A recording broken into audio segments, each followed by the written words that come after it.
This episode is brought to you by the Pelora Group. Welcome back to Winning Through Culture. I'm Tim Flanagan. And I'm Amanda Kramer. When culture's not a priority, people aren't a priority. Having an intentional focus helps you as a leader remain impactful and relevant as you move your business forward. Welcome to Winning Through Culture. Welcome back to another episode of Winning Through Culture. I'm Tim Flanagan, and I'm excited to be here today with Rebekah Miller. Rebekah is been behind the scenes on Winning Through Culture for a long time. She's the one that makes this all work, gets the recording set, editing cleaned up, and ultimately keeps the show running. And so today, Rebekah gets to get out from behind the camera and her editing role, and we're going to do a little Ask Me Anything. And I'm going to turn it over to Rebekah and let her be in charge of this episode. So, Rebekah, thanks for being with me. Absolutely. Thanks for letting me pop out from behind the scenes, Tim. It's always fun to be on this side of the mic. Although we always have fun whenever we work on videos together. So absolutely. Well, I'm excited to ask a couple questions and help people get to know you a little bit better and learn a little bit more about your leadership and your background. We had a bunch of fun with Amanda's recent episode, so I'm excited to dive in. But let's kind of backtrack. Let's go way back to the beginning. Thinking about when you were growing up, I feel like every kid has a key job that they think they want to do growing up, whether that's be a vet or be a librarian or work in construction. Every kid kind of has a dream growing up of what they're going to be. But thinking back to your own childhood, when you were a kid, what did you want to be when you grew up and why? So there were a couple things that were of interest to me. I grew up out west in Colorado. So when I was really young, I wanted to be a cowboy. And so that was kind of my first order of interest. And then I got into cars when I was 12 years old, and I wanted to race cars. Mind you, this is before I could legally drive, but that was something that I was interested in doing. And then once I could drive, and I did actually race cars, I became fascinated with being a fighter jet pilot. Unfortunately, with my glasses, I was not a candidate back then for that occupation. So I got into the life insurance business, which was not a part of my aspirations growing up. So, yeah, I don't think most kids immediately, when they think of what they want to do, they immediately think of insurance. Although you never know. There's probably one or two. If there's one out there listening to the podcast and that's their aspiration, please give me a call. Absolutely. So even thinking back up to your first job growing up, what was your first occupation? And did you learn something impactful from that work? I actually started working at a very young age, probably not inside of child labor laws. I dug holes for fences when I was really young. I cleaned up construction sites. Those were two very early jobs. I had a newspaper route, which they neglected to tell me was a community newspaper that people didn't have to pay for. So that didn't last long. I worked at a car dealership cleaning cars as they got sold, which was an interesting job. I worked as a short order cook at a family style restaurant, which again was an interesting job. So I had a variety of different things I did. I had an entrepreneurial bent to me. So my brother and I would shovel snow out of driveways in Colorado, which there was plentiful amounts of snow to shovel. We eventually bought a Toro snowblower with our money and got even more efficient. And then I painted houses as well. So those were all the kind of pre-college things relative to what I was doing prior to getting into college.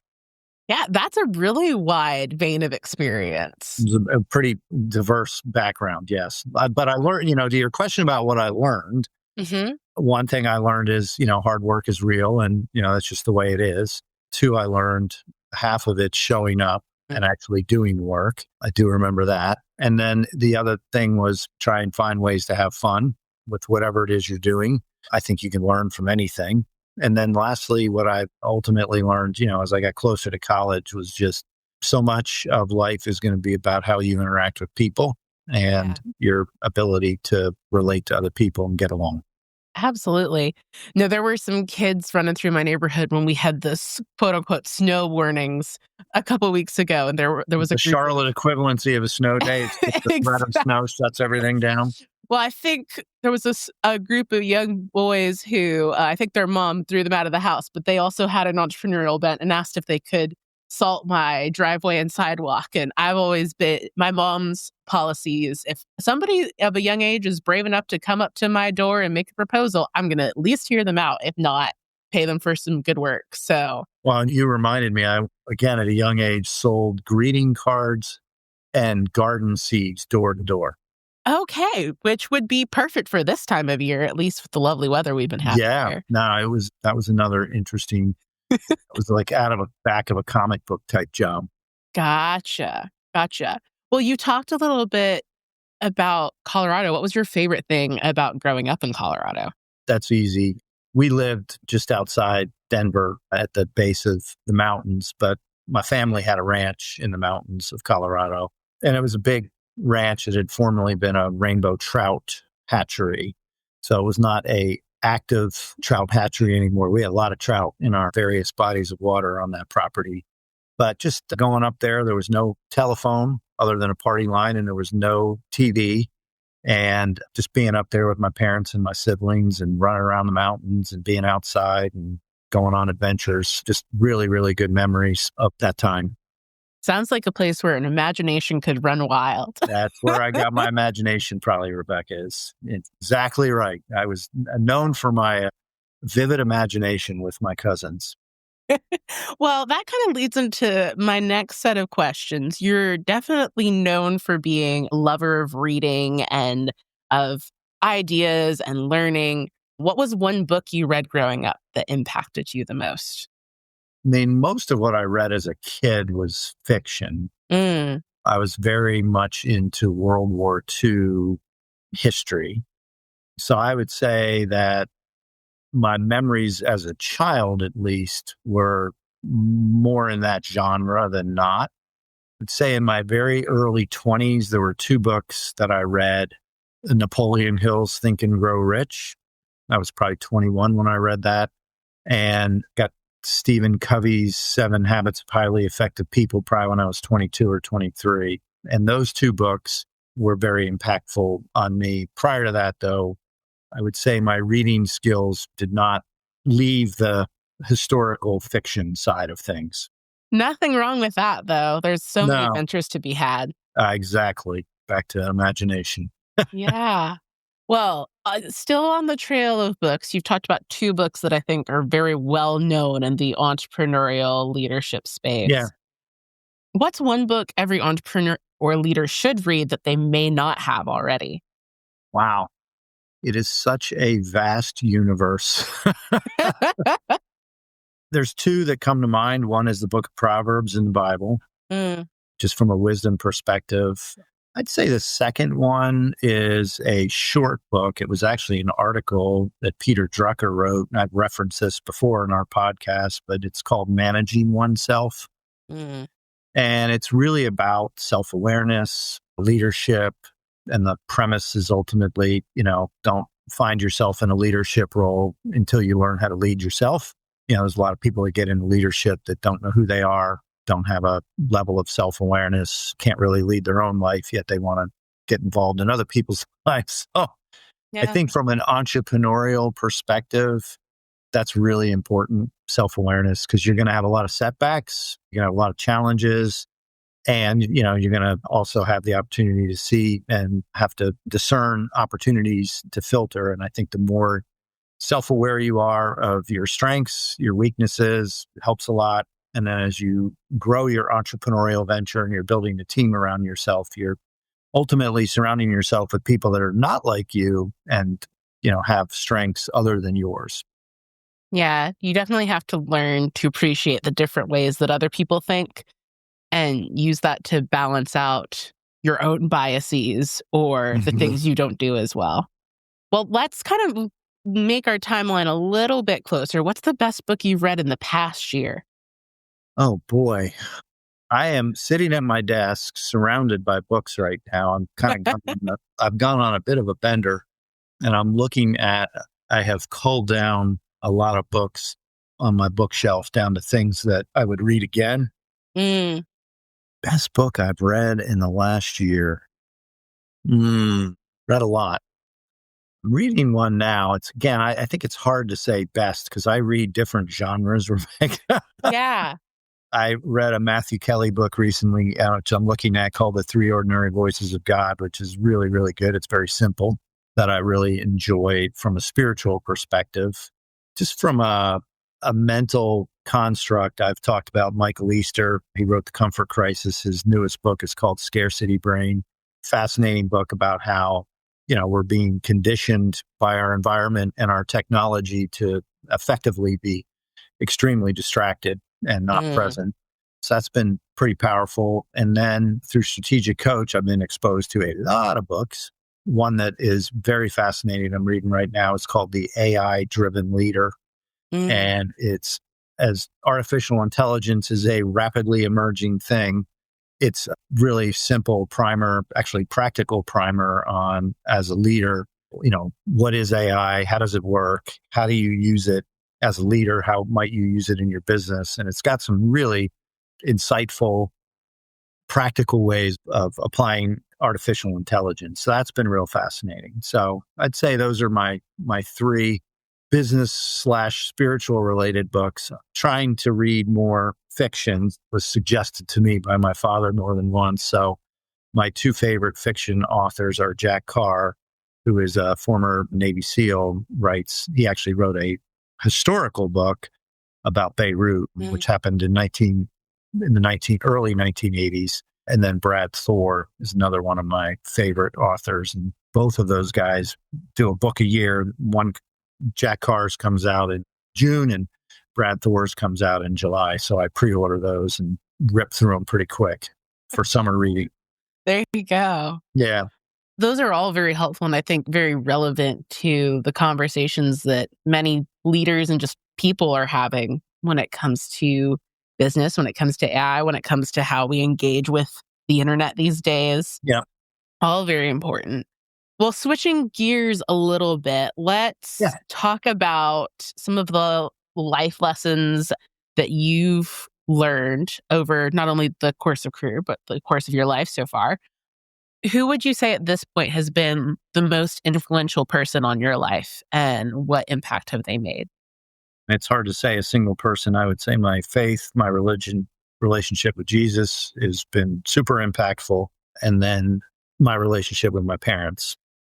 My dad is just an amazing human being. I've learned a tremendous amount from him, still do. My mom passed away, as you know, Rebecca, a couple months ago, and learned a lot about her in the last few days of her life that I didn't know.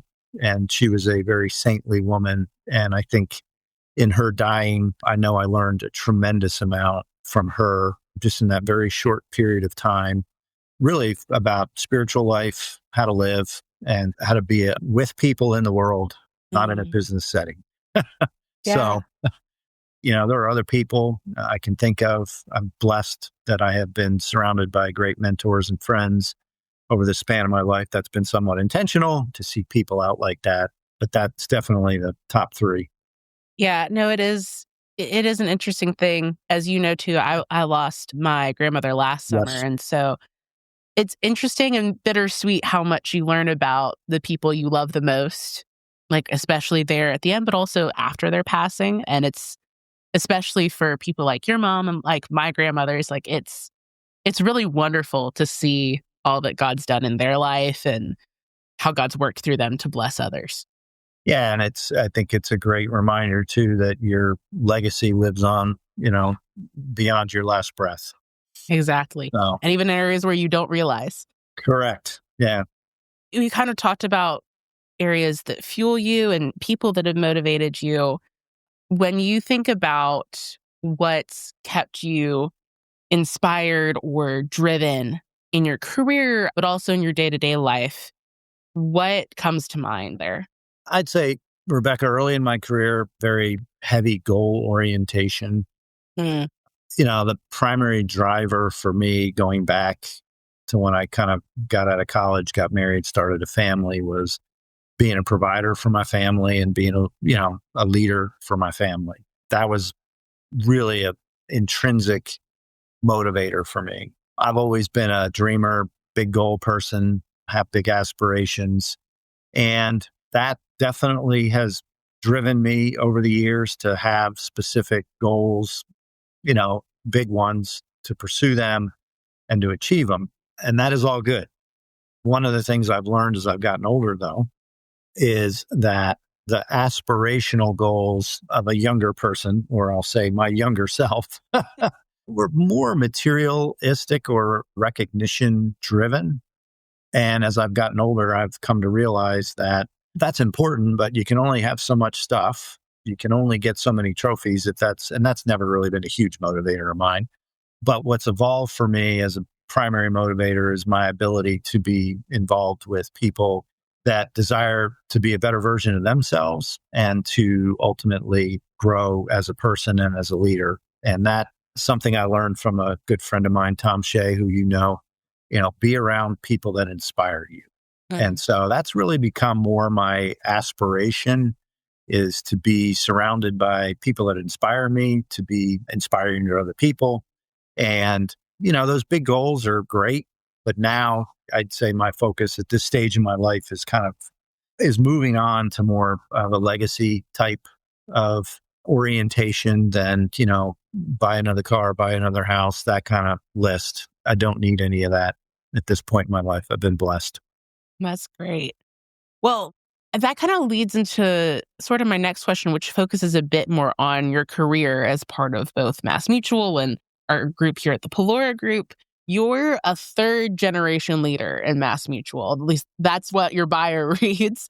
How has that legacy of being part of a multi-generational leadership line here challenged or encouraged you in your leadership? Yeah, I mean, it certainly is unique. As I mentioned, my father's a really important figure in my life, and I had the benefit very early in my career to work around him. So I was near him. I didn't work directly for him, and I learned a lot, both as a teenager, but then being in a business setting with him. So I learned a lot from a leadership perspective, and he's really, if I were to say what's his greatest track record, it's been developing leaders across the industry. I didn't really know my grandfather until I got into this profession. We didn't have much of a relationship until I got into the financial services profession. And what I learned about him, because he used to love to sit and talk about the business, as we said, when I asked him, what are you most proud of accomplishing in your career? It was developing other leaders. Mm. And so even before I knew that was something I felt called to do at a relatively young age, was be a part of helping other people that had leadership aspirations, develop those leadership aspirations, and ultimately be a leader and be a leader of impact. So I would say I'm very fortunate that I got to know my grandfather before he passed, and I got to know his professional life. My dad and I still to this day talk shop.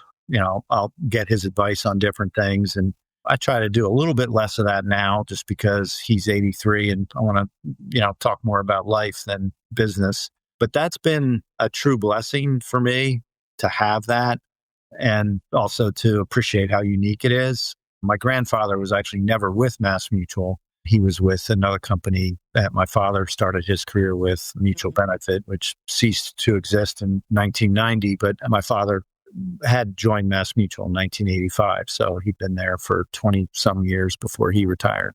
Wow. Yeah, that's a great and unique opportunity to get to speak with people in your family, to be able to talk shop about what you do. Because not everybody can do that with their family. No, yeah. And to get along, yeah. Yeah, both of those things matter. Yeah, my grandfather gave me his library of books from literally like the 40s and 50s, which is very cool. I do have I have a lot of them, and including an original version of Napoleon Hill's Laws of Success. But yeah, no, it was very unique, very blessed to be able to have that. And, also realize that some things have changed. Yeah, I was about to say, some things have not. Some things have not changed at all. So, I was about to say, through the eyes of those generations too, you've had the chance to see a lot of at least change in the world and change in the industry. Human behavior has been pretty consistent over that time period. I remember talking to my grandfather about some of the challenges he had, and I looked at him and I said, I have the exact same challenges today. And, it was 40 years later and figured some of that stuff out. So, a lot of the issues or opportunities around people are the constant, technology changes and everything else changes, but the people side has been pretty constant. Yeah. Well, speaking of challenges, what's a common misconception about being a CEO or leading our organization that you wish more people understood? It's a good question. I think some people think, oh, it must be really easy. I'm not sure everybody thinks that, but it's not. I don't know really what people think or what their perception is. I would say the challenge of being a leader today is probably underestimated. And, as we've talked about in the podcast before, there are plenty of not so great leadership examples in the world. And in the short term, it's not hard to be a bad leader. It's impossible to be a bad leader for the long term. But it can be, to be a good leader and to really lean into doing the right thing. And I think in today's environment can be pretty challenging. It's very rewarding from a standpoint, again, of seeing people that are a fit for your culture and do thrive and grow and kind of come into their own discovery of who they are, and both personally and professionally. That's fun, but it's still a tough deal. You got pressures coming at you from every side, employees, business partners, the economy, the government, the regulator. I mean, it's everybody's either pushing or pulling you. Yeah. And you really have to work on staying grounded and centered. Yeah, for sure. Well, let's do a quick lightning round as we start to wrap up. So what was the last song or piece of music that you listened to or searched for on Spotify? I'm a Apple Music guy, but Apple Music. I kind of get locked into things. So I'm going to look at my phone because I have been searching for new music. I was with my brother recently and downloaded the Waterboys, which is from the 80s. Another one that I really like is Charles Wesley Godwin, and he just had a new EP come out. It's kind of country. Been a big Alison Krauss fan. She and her band Union Station just came out with a new album, Arcadia. I'd say those are the most recent ones that, as I'm looking at my feed on my phone, I downloaded. If you could have one superpower, what would it be? Oh, boy. Flying would be kind of cool. Yeah, it could be.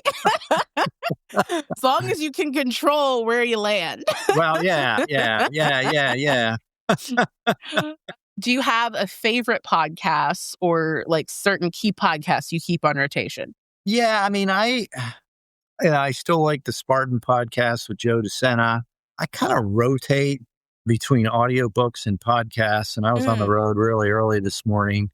I've been listening to The Free Zone Frontier by Dan Sullivan from Strategic Coach. Jack Carr's got a podcast I've been listening to. I guess I should mention our podcast. That may seem... Obviously winning through culture, but... That may seem self-serving. Learned about a really interesting podcast through Strategic Coach called Founders, which is stories of leaders and founders of companies. So, I mean, I'm constantly kind of cycling through things, and those are really, I'd say, the top ones in my feed right now. I've got a couple spiritual ones to listen to. There's a priest down in Louisiana, Father Mark, that's got a podcast I really like. I got to meet him a few years ago, just a really super dynamic guy. So that's kind of that's the feed currently. When you're not at work, what are you doing? Thinking about work? No. What do I like to do? Let's put it that way. I enjoy being in the mountains with my beautiful wife, Janine. I enjoy playing golf with her. She picked golf up during COVID, which was awesome because I'm a really bad golfer and she's gotten better and better. She beat me on Sunday, which was cool. But I enjoy that. I like fly fishing. I like being with both of my adult children and now their spouses. I'm a big car guy. I'm tinkering around right now with a 65 Chevy C10 pickup truck and 1997 Land Rover Defender 110 right-hand drive that needs some electrical work, which has been fun. So I'd say, I like to travel, but I'm very happy in the mountains. Yeah. What's one quote or philosophy that's guided you through tougher moments in life? Tougher moments in life. I got a few. One is the hard way becomes the easy way. What that basically means is I think our human tendency is to take the easy path, which eventually gets harder. Yeah. But if you look for what's going to be hard and take that path first, it'll eventually get easier. So that's one. Another one is the only easy day was yesterday. That is a Navy SEAL quote, basically meaning, life is not meant to be easy. Don't seek comfort. Closely related to that is embrace the suck, which is a good one when I'm on a Spartan race to remind myself of.